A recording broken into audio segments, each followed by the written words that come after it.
Professor Khatri YouTube channel में आपका स्वागत है। मैं डॉक्टर अर्जुन दास खत्री आप सभी भक्तों का हृदय से वंदन करता हूँ, अभिनंदन करता हूँ। हम दुर्गा सप्तशती कथा का पाठ कर रहे हैं। उसकी जो प्रमुख कथाएं हैं मधु, कैटभ, महिषासुर और शुंभ निशुंभ वो समाप्त हो चुकी हैं। अब जो आज हम ले रहे हैं, कथा कर रहे हैं, वो है अध्याय 11। जब शुंभ निशुंभ का भी वध हो गया तो स्वाभाविक है कि देवता अति प्रसन्न हो गए, क्योंकि अब फिर से उनको अपना राज्य, स्वर्ग का राज्य वापिस प्राप्त हो गया। तो विजय के पर्व मनाते हुए सबसे पहले उन्होंने देवी जी की स्तुति की, उनके वंदना की, उनकी स्तुति की, और जिससे कि देवी जी सदैव प्रसन्न बनी रहें और जब भी कष्ट आए तो हमारे कष्टों का निवारण करें। तो आज जो है अध्याय 11 का पाठ करेंगे, जिसमें देवताओं द्वारा देवी जी की स्तुति तथा देवी जी द्वारा उन्हें वर की प्राप्ति। शुंभ निशुंभ के संहार से देवताओं के चेहरे खिल उठे। वे सब देवी कात्यायनी की वंदना करने लगे। देखिए, इसमें जो है महासरस्वती के रूप में अवतार लिया था, फिर उसके नाम बाद में हो गए कौशिकी और काली देवी, दो रूप उसमें बने, और बाद में जो कौशिकी हैं वही प्रचंड युद्ध के कारण देवी चंडी कहलाई और काली को उपनाम दिया गया चामुंडा का ना। लेकिन जो ये देवी का एक नाम है कात्यायनी, तो वो मैंने अपने ये पुस्तक जो भगवती गाथा, जिसमें ये दुर्गा सप्तशती भी दिया हुआ है, तो भगवती गाथा के प्रथम खंड में मैंने ये जितने भी देवी के नाम आए हैं उन सबका संदर्भ दिया है, तो आप उसमें उसको देख सकते हैं। तो ये कात्यायनी नाम यहाँ पुस्तक में आया है दुर्गा सप्तशती में, इसलिए मैंने इसका अलग से आपको संदर्भ दिया। तो शुंभ निशुंभ के संहार से देवताओं के चेहरे खिल उठे। वे सब देवी कात्यायनी की वंदना करने लगे। रावण की कुल देवी कात्यायनी थी। कात्यायनी नाम की से ही वो जो है वो भवानी की उपासना करते थे, करने लगे। उनकी स्तुति करते हुए देवता बोले, हे देवी, आप शरणागत की पीड़ा दूर करने वाली हैं। संपूर्ण जगत की माता जगदम्बे, आप हम पर प्रसन्न हों। आप ही सबकी अधीश्वरी हैं, परामाया है। परामाया इस विश्व के बाहर का जो विश्व है, परामाया है, जगत का आधार है। आपका कोई पार नहीं पा सकता, सब आपकी माया से मोहित है। देवी, संपूर्ण विद्याएं आपके ही विभिन्न स्वरूप हैं। बुद्धि रूप से आप ही सबके मन मस्तिष्क में विद्यमान हो तथा मोक्ष देने वाली नारायणी देवी, आपको नमस्कार है। आप मंगलमयी हैं, कल्याणदायिनी शिवा हैं, पुरुषार्थों को सिद्ध करने वाली हैं, शरणागत वत्सला हैं। आप ही गौरी हैं, गौरी गौर वर्ण की, आपको नमस्कार है। आप सृष्टि, पालन और संहार करने वाली शक्तिभूता सनातनी देवी हैं, सभी गुणों का आधार है। सभी देवी देवता आपसे ही शक्ति पाते हैं, आपको नमस्कार है।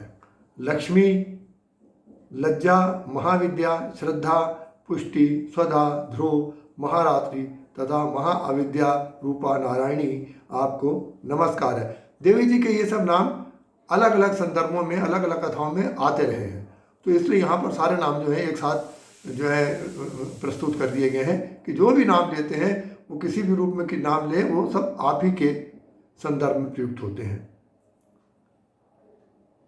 आप ही मेधा, सरस्वती, वरा, वरा माने श्रेष्ठ, सबसे श्रेष्ठ, वरा, भूति, भूति ऐश्वर्य युक्त, बाभ्रवी पार्वती, पर्वत की रानी, महाकाली, नियता, नियता जो संयम युक्त हो, तथा ईशा सबकी ईश सबसे बड़ी हो, आपको नमस्कार है। क्योंकि देखिए उस पर विष्णु और शंकर भी नहीं जीत पाए थे, न महिषासुर को जीत पाए थे, न शुभ निशुंभ को जीत पाए थे, पर देवी जी से तो कोई नहीं बचा, इसलिए सबसे बड़ी। आप जिन पर प्रसन्न होती हैं उन पर विपत्ति नहीं आती है, वे दूसरों के आश्रयदाता बन जाते हैं, अपने ही जीवन नहीं जीते, दूसरों के भी आश्रयदाता बन जाते हैं। आपको नमस्कार है। हे देवी, हम आपकी शरण में हैं, आप हम पर प्रसन्न होकर हमें वरदान दीजिए। देवताओं के प्रेम भरे वचनों को श्रवण करके देवी जी ने कहा, मैं तुम पर अति प्रसन्न हूँ, मांगो क्या वर चाहिए। अब राज्य मिल गया था, शत्रु मारा गया था, अब इससे बड़ा हमको क्या चाहिए। तो देवता क्या बोले, हे सर्वेश्वरी, आप इसी प्रकार तीनों लोगों की बाधाओं को दूर करते हुए हमारे शत्रुओं का नाश करती रहे। जैसे अभी आपने किया, ऐसे फिर कोई भी भविष्य में हमारे शत्रु उत्पन्न हो, बाधाएं उत्पन्न हो, उससे हमको मुक्त करिए। देवी ने कहा, मैं भविष्य में भी सदा लोक कल्याण करती रहूंगी। अब ये देखिए, इस जो ये खंड आया है, प्यारा आया है, इसमें देवी जी ने अपने जो भविष्य है कि भविष्य में क्या होगा और उस समय मैं क्या करूंगी, इसको भी उन्होंने कह दिया है। इस खंड में जो ये पैरा आ रहा है, ये आखिरी पैरा है इसका, इसमें ये भी कह दिया है कि वो उन्होंने कहा करना, तो हाँ भविष्य में ये समस्या आएंगी तो मैं उनका समाधान करूंगी। तो क्या क्या समस्याएं आएंगी और किस प्रकार समाधान होगा वो आप देखिए। देवी जी ने कहा, मैं भविष्य में भी सदा लोक कल्याण करती रहूंगी। वह वसत मनवंतर में जब 100 वर्षों तक वर्षा नहीं होगी, एक ऐसा काल आएगा 100 साल तक पानी नहीं बरसेगा और त्राई त्राई मच जाएगी, तब मैं मुनियों की स्तुति पर प्रकट होंगी और 100 दृष्टियों से कल्याण करने के लिए विश्व को देखूंगी, मैंने विशाल दृष्टि से विश्व को देखूंगी। तब मैं शताक्षी नाम से जानी जाऊंगी। तो उसमें मैंने बताया एक शताक्षी नाम भी उनका आया है, किस संदर्भ में है, तो उनका तब मुझे लोग शताक्षी नाम से भी जानेंगे। और फिर उसके अलावा क्या होगा, उस समय सूखे से ग्रस्त समस्त प्राणियों का वर्षा ना होने तक मैं अपने शरीर से उत्पन्न शाखों से भरण पोषण करूंगा। अब भरण पोषण करने के लिए कुछ तो ये ऐसे जादू की छड़ी घुमा के नहीं कि काम दोनों इतना सारा खाने के सामान उपस्थित कर दिया, नहीं, एक व्यवहारिक स्थिति होनी चाहिए जिसको हम कह सके कि हाँ ये गप नहीं है, कुछ है। तो क्या उत्पन्न करूंगी, अपने शरीर से साग उत्पन्न करूंगी। तो साग उत्पन्न करूंगी तो साग खा करके सारे मनुष्य भी और अन्य जीव भी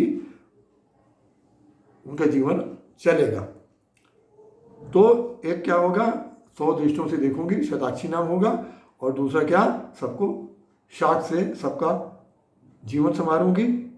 तो क्या किस नाम से विख्यात होंगी, शाकंभरी, शाकंभरी देवी के नाम से मैं प्रसिद्ध होंगी। उसी अवतार में मैं दुर्गम नामक महादैत्य का वध भी करूंगी। क्यों, ये सारी समस्याएं दुर्गम दैत्य ने उपस्थित की हैं। तो जो दुर्गम दैत्य है मैं उसका वध करूंगी, और उसका वध करूंगी तब मुझे लोग दुर्गा जी के नाम से जानेंगे। तो आज क्या होता है, हम केवल दुर्गा नाम जानते हैं, बाकी हम कोई नाम नहीं जानते। हमने आपको पहले कहा, मधुकैटभ के समय महामाया रूप से, योग माया रूप से वो जो है प्रकट हुई और उन्होंने उनकी बुद्धि बदली, और उसके पश्चात महिषासुर हुआ तो महालक्ष्मी रूप में प्रकट हुई। उसके बाद में जब ये शुभ निशुंभ का काल आया तो फिर महासरस्वती के रूप में प्रकट हुई, और फिर बताया जैसे आपको कुशकी और काली देवी बनी। तो इस प्रकार उनके रूप थे। अब उस समय तक दुर्गा जी का नाम नहीं था, लेकिन हम हर एक संदर्भ में दुर्गा जी का ही नाम लेते हैं। क्यों कि दुर्गा असुर इन सबसे भी भयंकर था। तो उसका जब वध किया तो उसके बाद जो उनका नाम हुआ है प्रसिद्ध, किस रूप से, दुर्गा जी। दुर्गा जी नाम तब जाकर के हुआ है, देखिए मैंने ये दुर्गा सप्तशती के ही एक श्लोक में कहा गया है। तो तब विश्व में मेरा नाम दुर्गा के रूप में प्रसिद्ध होगा। फिर लेकिन उतना ही पर्याप्त नहीं है, उसके बाद और भी आगे होगा। भविष्य में होने वाले दैत्यों का भी मैं संहार करूंगी। दुर्गम के बाद भी और दैत्य होंगे, समाप्त नहीं हो जाएंगे, संहार करूंगी। जब मैं भीम काय रूप धारण करूंगी, एक दैत्य को मारने के लिए भीम काय रूप धारण करेंगे, तब लोग मुझे भीमा देवी के नाम से जानेंगे। तब लोग मुझे भीमा देवी के नाम से जानेंगे। तथा जब मैं हजारों भ्रमणों का रूप धारण करके अरुण नामक दैत्य को का संहार करूंगी। तो अरुण दैत्य के आप देखिए क्या होता है कि लोग ऐसा विशिष्ट वरदान प्राप्त कर लेते हैं ताकि उसकी संभावना ही ना हो। तो अब उसका अंत तो होना है, जो जिसका जन्म हुआ उसकी तो मृत्यु होता है। तो जो संभावना छोड़ी उसने एक भी छोड़ी है, तो वो उसी संभावना से उसका अंत होगा। तो इसका अंत अरुण जो नामक दैत्य है उसका जो वध हुआ वो किस रूप में किया?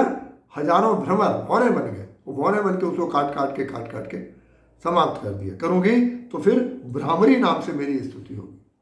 तो इस प्रकार जो है उन्होंने अपने भविष्य के लिए भी कहा कि उन्होंने कहा ना, आप भविष्य में जब भी कष्ट आए तो आप हमारे साथ दीजिए और उनका, हमारे शत्रुओं का विनाश कीजिए। तो उन्होंने ये पहले ही भविष्यवाणी कर दी कि आने वाले समय में ये शत्रु उत्पन्न होंगे, दुष्ट लोग उत्पन्न होंगे, असुर उत्पन्न होंगे और मैं इस तरह से उनका वध करूँगी। इसके साथ ही ये अध्याय 11 का पाठ समाप्त होता है। हाँ, आपको मैंने एक बार पहले भी कहा था कि जो मेरी पुस्तक भगवती गाथा है, तो भगवती गाथा है और उसके बाद दुर्गा महिमा है। तो दुर्गा महिमा में काव्य रूप में सारी कथाएं हैं, तो उसका आनंद अलग है। दुर्गा सप्तती में केवल युद्ध ही युद्ध है, इसको मारा, ये मारा, ये मारा, इतनी काम है। लेकिन उसमें नहीं है ऐसा। जो वो दुर्गा महिमा मेरी पुस्तक है उसमें अधिकांश जो कथाएं हैं वो श्रीमद् देवी पुराण से आधारित हैं। इस पर भी हैं और उससे भी ली गई हैं, और उनको मिला करके जो आधुनिक संदर्भ है उस संदर्भ में पूरी पुस्तक हमने प्रस्तुत की है। तो ये दोनों पुस्तकें जो है आपको अमेजन पर और फ्लिपकार्ट पर उपलब्ध हैं। जो पाठक चाहें, रुचि हो, अभी मैंने इसमें पढ़ा है, आपको पाठ करके बताया, लेकिन क्या हो रहा है कि मैं भी जानता हूँ मेरा गला ठीक नहीं रहता, खराश रहती है। अभी मैं तो कोरोना में ग्रस्त था, तो कोरोना होने के बाद अब मेरा गला और ख़राब है, मैं कब तक उसको बंद रखता। तो मैंने कहा नहीं, अब मैं देवी जी का नाम तो लूँगा, पाठ तो करूँगा, तो मैंने इसमें कर दिया। लेकिन आप इससे अच्छा पाठ कर सकते हैं, आप और अच्छा समझ सकते हैं। तो आप पुस्तक फ्लिपकार्ट पर भी उपलब्ध है, अमेजन पर भी उपलब्ध है। भगवती गाथा, दुर्गा महिमा, विष्णु के सारे अवतार उसमें हैं। एक अलग पुस्तक में भगवान विष्णु के अवतार सत्यनारायण की कथा है, और भक्ति गीत, वंदनाएं और भक्ति गीत बहुत अच्छी उसमें संग्रह है। तो ये भी पुस्तकें हैं, आप कभी चाहें तो उसको प्राप्त कर सकते हैं। तो इस प्रकार से हमारी आज की कथा समाप्त होती है, और आप हमारे चैनल से जुड़े रहिए।